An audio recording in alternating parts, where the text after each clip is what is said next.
Life is a manifestation of where you direct your energy. It truly is. And what we should really start with is to actually look at energy the same way we look at water. If I took a watering can and I watered a garden bed, would the weeds grow or the flowers grow?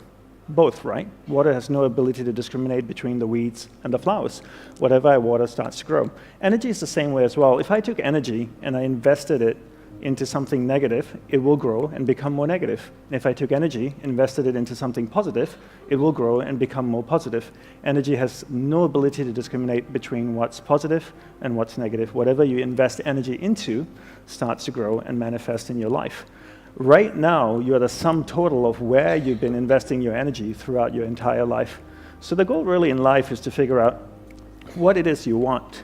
Right? What's your purpose in life, who and what's important in your life, and be able to direct energy towards that so that you can manifest that in your life. So where do we begin with this? We begin by understanding how the mind works.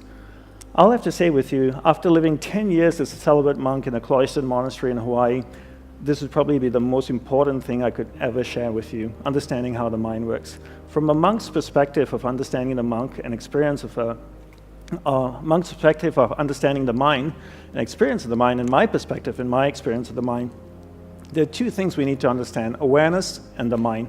Let's define what they are. Let's define awareness as a glowing ball of light. So imagine an orb, a glowing ball of light that can float around. Let's call that awareness and put that aside.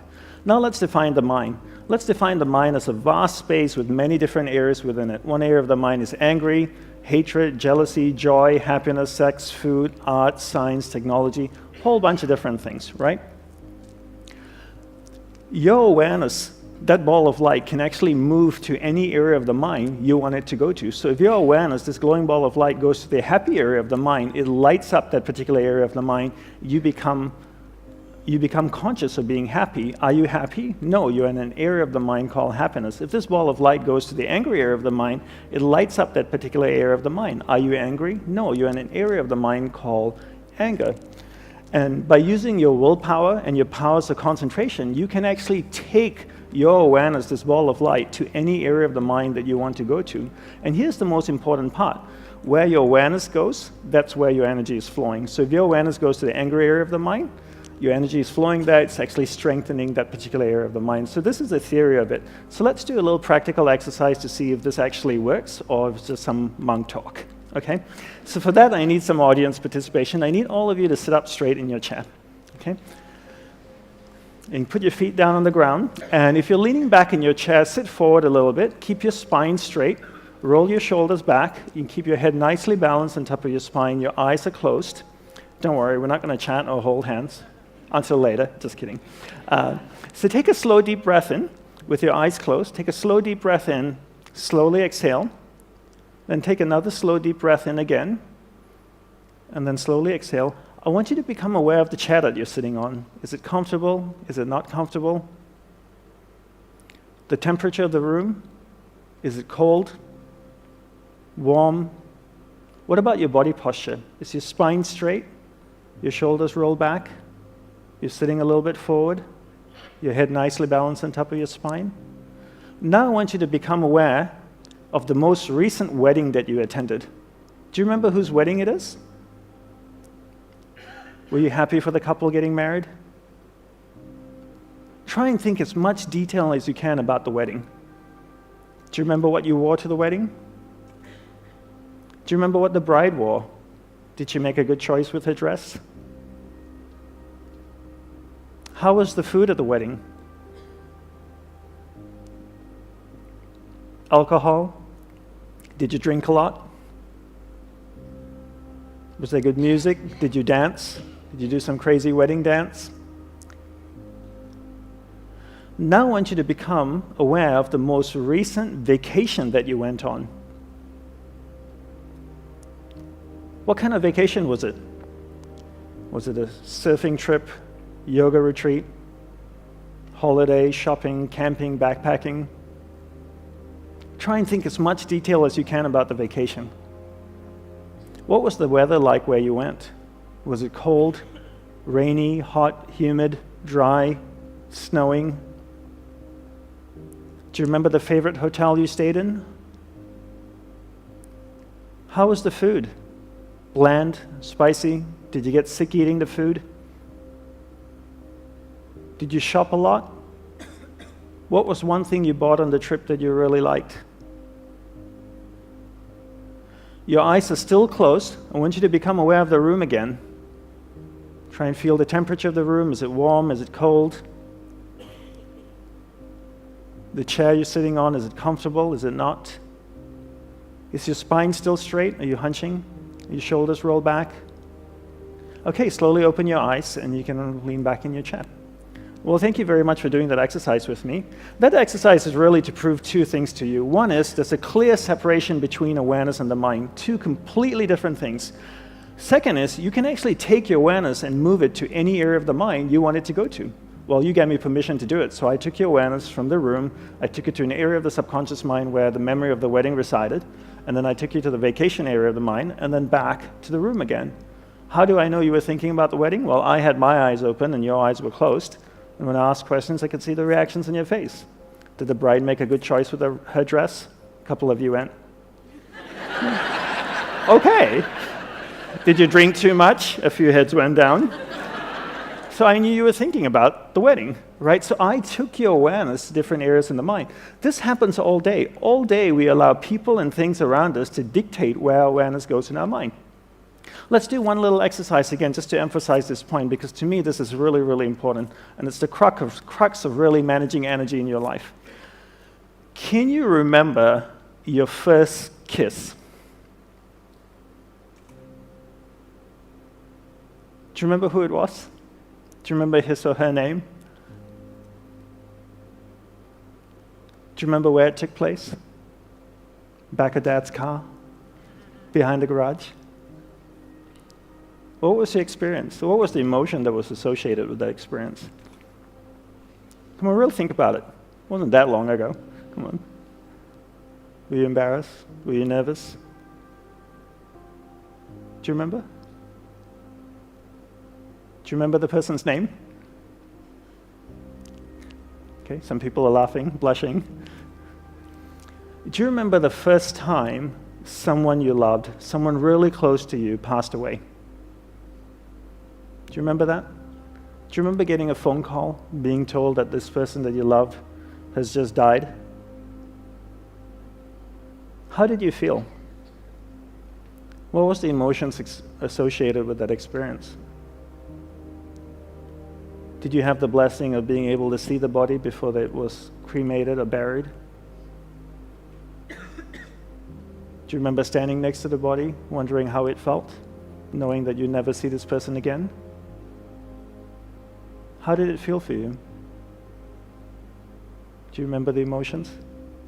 Isn't it interesting? In the space of 60 to 90 seconds, I took your awareness from an area of the mind where all of you were smiling or giggling or slightly embarrassed to an area of the mind where all of you are completely sad. Or not sad, or just feeling the vibration of the room just completely changed, right? And I could take your awareness now to an angry area of the mind where you all get angry, you get up and you leave, and Sarah and her team would be really upset with me. And this happens all day, right? All day we allow people and things to dictate where our awareness goes. And because they dictate where our awareness goes, that's where our energy flows as well. And where our energy flows is what manifests in our life. So really the goal in life is not really to control your mind, but rather to control where your awareness is going within your mind. So don't control your mind, control where your awareness goes within your mind. How do we do that? We do that by learning how. So your spiritual practice or your homework for taking away is to control where your awareness goes in your mind throughout the day, and that's really it. How do we do this? We learn the fine art of concentration. First, let's define what concentration is. I define concentration as the ability to keep your awareness on one thing for an extended period of time. So if I can keep my awareness on this lady and hold it on her, I'm concentrating. If I allow my awareness, my ball of light, to move away, I'm getting distracted. I use my willpower and I bring my awareness back and I hold it on her. Being able to do that allows me to concentrate. Most people can't concentrate for two reasons, right? One is they've never been taught how to concentrate. Second is they never practice concentration. How many of you growing up here in school had classes on concentration every single day, the same way you had classes on geography, on math, and science? Anybody? I travel all around the world and I ask this question and nobody puts their hand up. How many of you, when you were growing up in school, were told to concentrate? Isn't that amazing? You get told to concentrate, but you never get taught how to do it, right? When I was growing up, I got told to concentrate all the time. DANDAPANI, concentrate on doing your homework. DANDAPANI, concentrate on eating your food. Anybody want to show me how to do it? No. How many of you have kids? How many of you tell your kids to concentrate? Have you ever showed them how to? No, right? And then if you don't show them how to concentrate, how would they know how to do it? And then if you want to be good at something, you have to practice it. If you want to be really good at concentration, you need to practice it all day. People are good at distraction because that's what they practice all day long. It's not that they don't have the ability to concentrate, they've just practiced distraction and become really, really good at it. So how do we concentrate? We concentrate by practicing doing one thing at a time and integrating this practice into our everyday life. So for me, I look at my average day and I ask myself, what's a reoccurring event in my life? Every day I speak with my spouse. Every time I speak with my spouse, I give her my undivided attention. I keep my awareness on her. It drifts away, I bring it back. It drifts away, I bring it back. I keep my awareness on her, I give her my undivided attention. Now every day I also speak to my clients. I speak with my clients, I speak with my friends, family. Every time I speak with somebody, I give them my undivided attention. If I'm on the phone, I give the person on the phone my undivided attention. I practice doing one thing at a time. By the end of the day, I've clocked about maybe 6 to 8 hours of practicing concentration. 6 months later, I become really good at concentration. 12 months later, I become really good at concentration. The best way to become good at something is to take a tool and insert it into a reoccurring event in your life. And this is the best way to become good at something rather than to create another practice in your life. Just take a tool and insert it into the practice, into a reoccurring event in your life. So your homework is to give someone, or whatever you're doing, your undivided attention. Pick one person in your life for the next 1 month that you will give your undivided attention to. Every time you speak with that person, stay completely focused on them, keep your awareness on them. The rest of the day, you can go ahead and be a squirrel. But just whenever you're speaking with that person, give that person your undivided attention. And you need to practice and build in incremental steps. The other thing we need to learn to develop is our willpower. Right? Everybody is born with various levels of willpower, but one thing we never get taught to do is to actually develop willpower. And willpower is like a muscle. I call it a mental biceps. If I could draw biceps around my mind, that would be my willpower. There are 3 ways to develop willpower. 1, finish what you begin. 2, finish it well beyond your expectations. 3, do a little bit more than you think you're able to do. All of these 3 ways require effort, and that effort is willpower. Right? So how do I develop willpower? I take these 3 methods and I apply it to things that reoccur in my life. What's something that reoccurs in my life every day? Every day I sleep. What a great opportunity to develop willpower. Before I go to sleep, I floss, I brush my teeth, put on my pajamas, I go to sleep. When I wake up in the morning, I finish the process of sleep. How do I finish the process of sleep? I make the bed every day. So every day I wake up in the morning, I make the bed. What's something else that I do every day? Every day I have breakfast. If I have time to make breakfast, I have time to eat breakfast, then I have time to do the breakfast dish and put it away, right? So I finish the process that I begin. And I bring this into everything that I do. Then throughout the day, I develop willpower. The more I practice this, the better I get. Now I have tremendous amount of willpower. After 6 months, I've developed a lot of willpower. Every time my awareness drifts away, I use that mental muscle, that willpower, to bring my awareness back. Then I use the powers of concentration that I've developed to hold my awareness on what I'm focused on. And because I'm focusing on that, where my awareness goes, energy flows, and now my energy is flowing towards what I want. That starts to manifest in my life. That's why it's so important, firstly, to understand there's a separation between awareness and the mind, 2 completely different things. You control where your awareness goes, you control where your energy is flowing, and you control what's manifesting in your life. And you use your powers of concentration and your willpower to hold your awareness on the priorities in your life. The next thing we want to do is to learn to manage energy in our life. Right? This is based on the premise that we only have so much energy each day. We have a finite amount of energy each day. Each day we have this much energy. We take our energy and we invest it into people and things around us. We keep investing until we have no more energy left. We get exhausted. That's usually around 11 or 11:30 or midnight. We go to sleep. Our energy builds up again. We go out the next day and we invest our energy into people and things till we have no more energy. But the one thing most people don't do is we never evaluate who and what we're investing our energy in. So I always tell people to treat energy the same way you treat money. It's a finite resource that needs to be wisely managed, wisely reallocated, and wisely invested. No matter how rich you are, you only have so much money, right? And before you spend money, most of us think and evaluate what we're investing our money in. If somebody asks us for $5,000 or $30,000 to invest into a startup or a company, we would ask questions. We just wouldn't hand them $30,000. We would ask, what's your plan with it? What are you going to do with this money? What's my return on my investment? Because it's a finite resource. So why don't we do the same thing with energy? Before we invest energy into someone or something, why don't we evaluate if that person or that thing is deserving of our energy? Because if you only have this much energy, and if I took 10% of my energy and I gave it to John, that's 10% I could have given to my spouse, my business, the things and people that I love. Remember the law of thermodynamics. Energy cannot be created or destroyed, but it can be transferred or transformed from one thing to another, right? So I can't create energy. If I give 10% to John, I want to know he's going to do something good with it. Because if he's just going to squander it, I'd rather take it and give it to the people and things that I love. So why is it important to manage energy? For me, the greatest impetus for managing energy is death. Death is the greatest impetus for me to manage energy. I realize that life is finite, that I only have one life as me. And regardless of my beliefs, I know I have one existence and as Dandapani. And what happens after death, I'm not quite sure. We all have different upbringings, different religious beliefs. Some people say when you die, you go to heaven or hell. Some people say when you die, it's game over, that's it, nothing happens afterwards. Some people say when you die, you get reincarnated as a man or woman. And others say you get reincarnated as a man, woman, maybe an insect or an animal. But no one really knows. We have our beliefs and we hold strongly to them.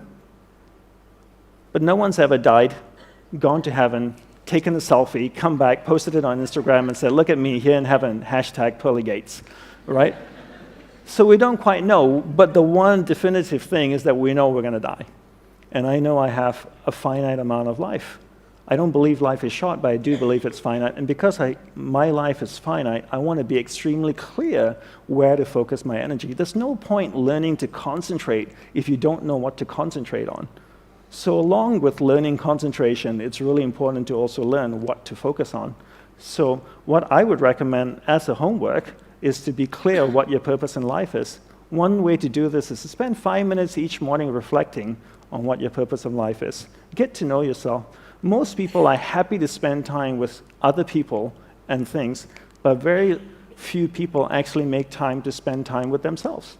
So when you wake up in the morning, take a shower, go to a quiet place in your house, sit down, and ask yourself questions about you. What do you want in life? What's my purpose in life? Why am I here? What do I love? What am I passionate about? How many people can genuinely answer, this is my purpose in life? Very, very few people. Once you're clear with your purpose, you know what to concentrate on, and you know what to direct your finite amount of energy towards, right? So the next thing we want to look at is energy consumers, right? People and things are two of the biggest consumers of energy. And people and things also give you a lot of energy. Since the subject is vast and time is short, let's focus on the people that consume energy and how we can deal with them. I call these people energy vampires. All right? That's what a vampire does, right? Bites you in the neck and sucks the life out of you. And some people consume tremendous amount of energy. Essentially speaking, there are 3 types of people, and let's keep this simple, monk simple. They are uplifting people, they are neutral people, and they are not uplifting people. Okay? Let's define what this is, okay? What they are. An uplifting person, I spend 5 minutes with an uplifting person, I walk away, I feel great, and go like, wow, that was an amazing conversation. A neutral person, I spend 5 minutes with them, I walk away, I'm still the same. A not uplifting person, I spend 5 minutes with them, I walk away, and I go like, oh my God, that was exhausting. Right? And you've probably experienced that in your life. So then the next question is to ask is, are they an energy vampire? There are 2 ways to figure this out. One is I can judge or I can evaluate, right? What's judging and evaluating? Judging is this. I'm at a party in New York City in a penthouse. There are 200 people in the room. The door opens. This guy walks in. He's got white shoes, a purple suit. He's got a cane and a top hat. He's wearing a chain with a big clock hanging off his chest. I look across the room and I go, he must be a pimp or a drug dealer. That's judging, right? I didn't get to know him. I just judged he was a pimp or a drug dealer. Evaluation is this. I spent 50 occasions with John over a period of 2 years. 49 of those I walk away from and I go like, oh my God, that was exhausting. It's safe for me to evaluate that John is an energy vampire. Okay? Then there are two types of energy vampire. The next question is, are they a transient energy vampire or inherently an energy vampire? Right? What's a transient energy vampire? Just say John is going through a hard time in life because his dad is dying of cancer, for example. And for 3 years, he consumes a lot of energy. You know, he's always down. You need to uplift him. He's feeling very sad. It's okay. You give him that energy because he's your friend, and that's what we do. We express compassion, empathy, and love, and we support our friends during difficult times. What's someone who's inherently an energy vampire? Someone who's inherently an energy vampire has always been this way. For decades, they just haven't changed. They're just not an uplifting human being at all. So how do we deal with someone who's inherently an energy vampire? So before I go there, quick question for all of you. How many of you in this room feel like you have someone who's inherently an energy vampire in your life? That's a lot of people in this room, right? So how do we deal with someone who's inherently an energy vampire, right? My guru taught me the best way to do this is to practice the art of being affectionately detached, but always kind, gentle, sincere, and loving towards them. What does this mean? So just say John is inherently an energy vampire. I live in New York City. I'm walking down Fifth Avenue. I see John walking towards me. What do? Do I cross the street? That's not very nice. I meet John. John meets me. What do you say when two people meet each other? I know what you guys say in Australia. G'day, how's it going, mate? Right? Do I say that? No. Do you know why I don't ask how are you? Because I don't want to know.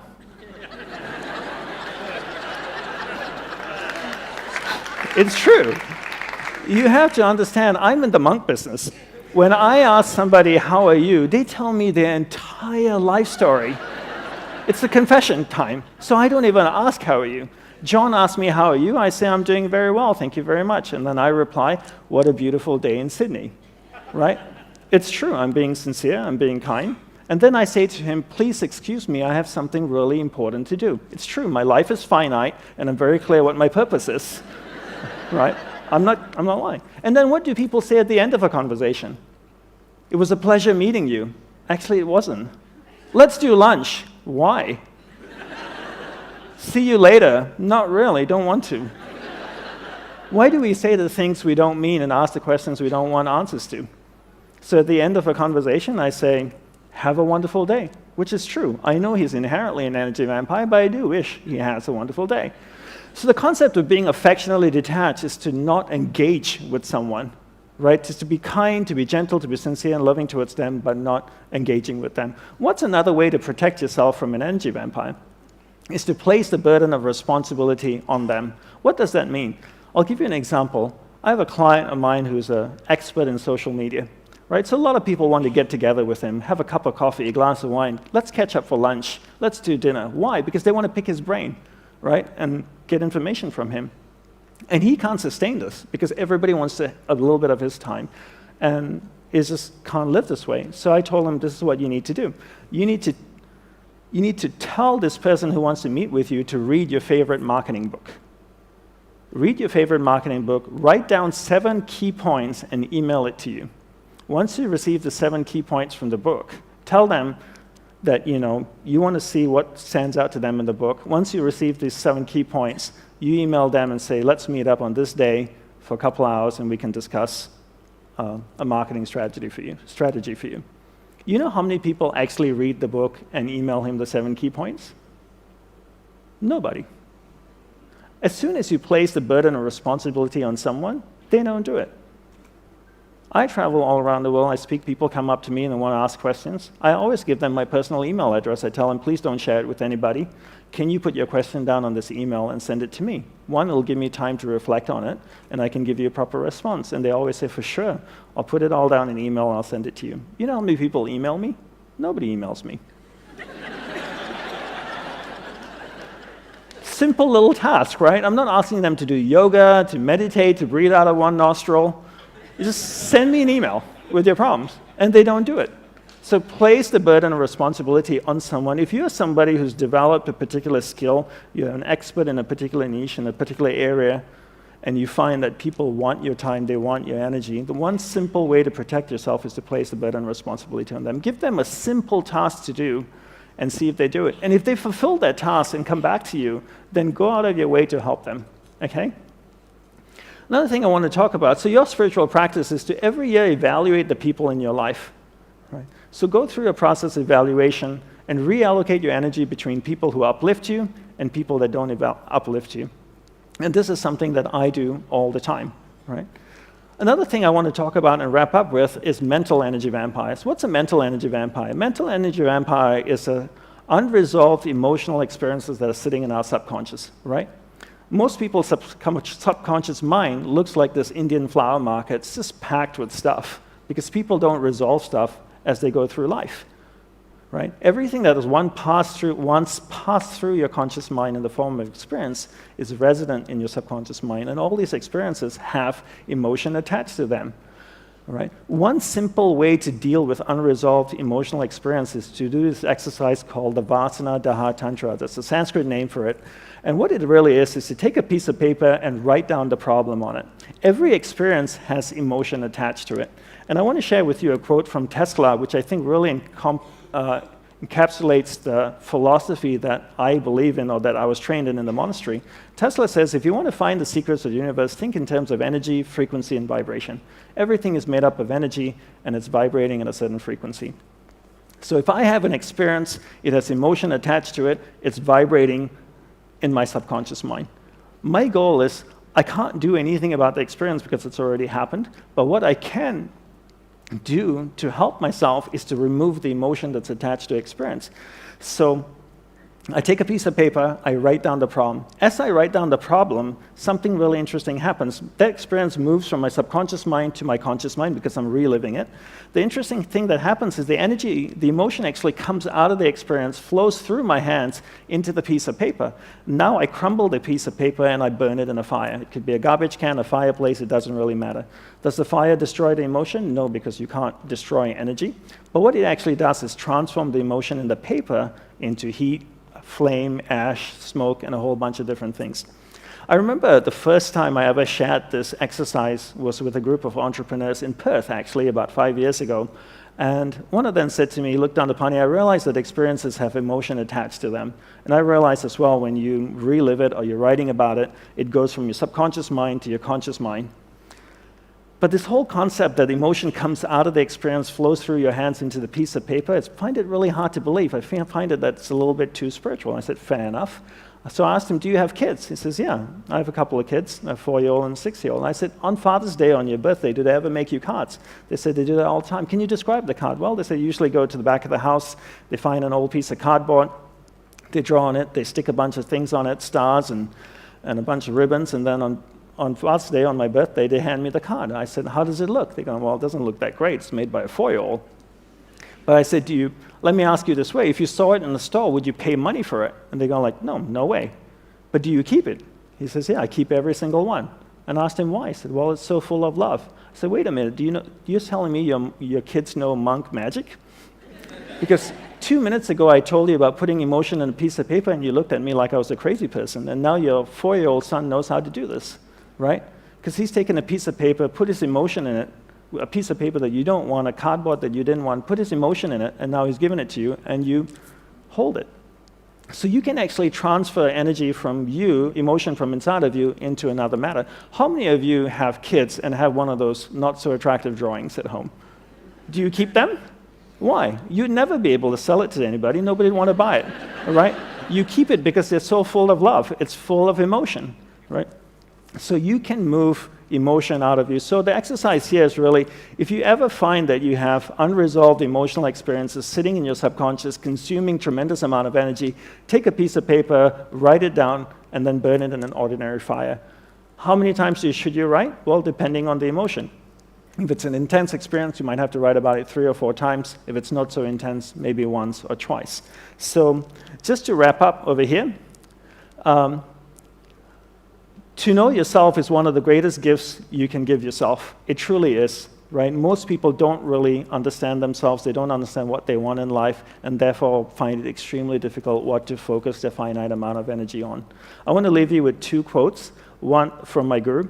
The first one is proceed with confidence, right? Proceed with confidence. Believe in your ability to manifest something in your life, because you can. How do you manifest something in your life? You take your awareness, you focus it on that thing. You know how to develop concentration now. You keep your awareness on it. When your awareness is on it, that's where your energy is flowing. When your energy flows there, it starts to manifest in your life. And believe in your ability to do that and proceed with confidence. The next thing is, life is meant to be lived joyously. It truly is. And if you're not happy with life, then something needs to be changed. If you ask most people what do they want in life, they'll always say, most people often answer, I want to be happy. Happiness should never be pursued. Don't pursue happiness. Pursue a lifestyle that results in happiness. And that's, for me, what I do. I never chase happiness. I pursue a lifestyle where the byproduct of the lifestyle is happiness. In order to find out what the lifestyle is, I need to know what my purpose in life is. In order to do that, I need to spend time with myself each day to find out who and what's important in my life, take that finite amount of energy that I have each day, focus it into those things. That starts to manifest in my life. The byproduct of that is happiness. Right? So I want to say thank you, and I want to leave you with a small gift. If you go to this website address, you'll find a 5-week online course on understanding the mind, and also on how to develop concentration and willpower. You're welcome to sign up for it. You just need your name and email address, and you'll receive that every week on email. Thank you very much, everyone. I hope you enjoyed it and find these things useful.